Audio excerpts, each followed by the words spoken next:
पूरा झारखंड इन दिनों आंदोलन जीवी बना हुआ है और ऐसे में अलग अलग विभाग के कर्मचारी भी अपनी मांगों को लेकर हड़ताल पर डटे हुए हैं। अब इसमें कामकाज तो ठप हो ही रहा है, लेकिन आम लोग भी काफी परेशान हैं। देखिए रिपोर्ट।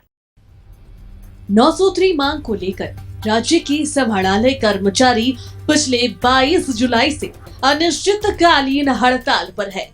अपनी मांग को लेकर राजभवन के समक्ष आंदोलन पर डटे हैं। इनके हड़ताल पर चले जाने से प्रखंड से लेकर जिला स्तर के सभी कार्य प्रभावित हो रहे हैं।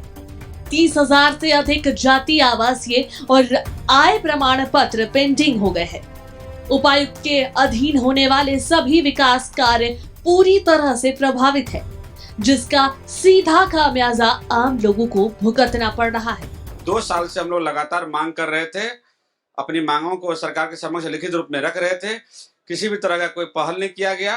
मजबूरन हम लोग यहाँ पे 14 जुलाई को यहाँ पे महाधरना किए थे। महाधरना के बाद भी कोई पहल नहीं करने पर हम लोग को अंततः हड़ताल पर जाने पर विवश होना पड़ा। हम लोग हड़ताल पर हैं।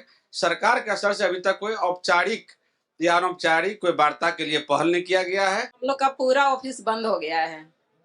कोई भी चिट्ठी ना रिसीव हो रहा है, ना कोई चिट्ठी डील हो रहा है। गांव के जितने लोग आ रहे हैं अपना आवेदन लेके सब घूम रहे हैं, सब कोई को प्रभावित हो रहे हैं। हमारा ये कहना है कि पदनाम को चेंज कर दिया जाए, सम्मानित पद दिया जाए। सहायक का काम करते हैं तो सहायक शब्द का प्रयोग किया जाए, समाहरणालय सहायक कर दिया जाए। जो सरकार नौकरी देती है तो अधिकतम आयु सीमा ST SC के लिए आपका 37 साल है, लेकिन आप जो हमको MSCP दिए हैं, 3 MSCP देते हैं, एक 10 साल में, एक 20 साल में, एक 30 साल में। अब बताइए कि 37 साल में जो लोग नौकरी पर आएंगे, क्या वो 30 साल नौकरी कर पाएंगे? नहीं कर पाएंगे। हमारा कहना है कि कम से कम आप 8 साल, 16 साल और 24 साल उसकी अवधि को घटा दीजिए, MSc की अवधि को। समाहरणालय कर्मचारियों के आंदोलन पर सियासत भी शुरू हो गई है। भाजपा राज्य सरकार पर युवाओं को छलने का आरोप लगा रही है। बगैर जाति आवासीय और आय जैसे जरूरी प्रमाण पत्रों के युवाओं को राज्य सरकार कैसे नियुक्ति देगी?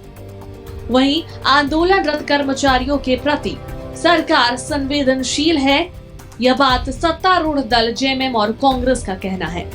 तो माननीय मुख्यमंत्री जी नई सरकारी नियुक्ति की बात कर रहे हैं, लेकिन पुराने से जो उनके सरकारी कर्मचारी हैं उनकी मांगे नहीं पूरी, जिसके कारण वो हड़ताल पर है। और जो नए अभ्यर्थी हैं, जो नए अभी परीक्षा देंगे, उनके तो सर्टिफिकेट से नहीं बन रहे हैं। तो पूरे राज्य में अराजकता का माहौल है और एक बार फिर से इस सरकार ने युवाओं को ठगने का काम किया है।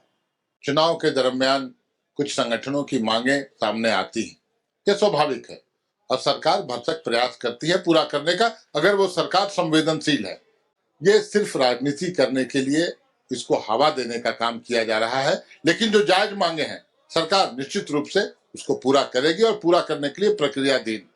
देखिए, सरकार इस मामले में काफी संजीदा भी है और सरकार एक एक कर्मचारियों का मांगों का पूर्ण रूपेण संजीदगी के साथ विचार भी कर रही है और जो भी कर्मचारियों का डिमांड है सरकार उसको गंभीरता पूर्वक विचार करेगी और हमें लगता है कि बहुत जल्द उन कर्मचारियों का डिमांड को हम दूर करने का काम करेंगे। झारखंड प्रदेश में इन दोनों अलग अलग विभागों से संबंधित कर्मचारी अनिश्चितकालीन हड़ताल पर आंदोलन पर डटे हैं। आम लोगों को सुरक्षा प्रदान करने वाली सहायक पुलिसकर्मी पिछले 2 जुलाई से आंदोलन पर डटे हैं। समाहरणालय कर्मचारी पिछले 22 जुलाई से आंदोलन कर रहे हैं। पारा शिक्षक अपनी मांग को लेकर आंदोलनरत है। वहीं ITC इंस्ट्रक्टर और मनरेगा कर्मचारी भी चरणबद्ध आंदोलन कर रहे हैं। न्यूज़ 11 भारत के लिए दीपक उरांव की रिपोर्ट।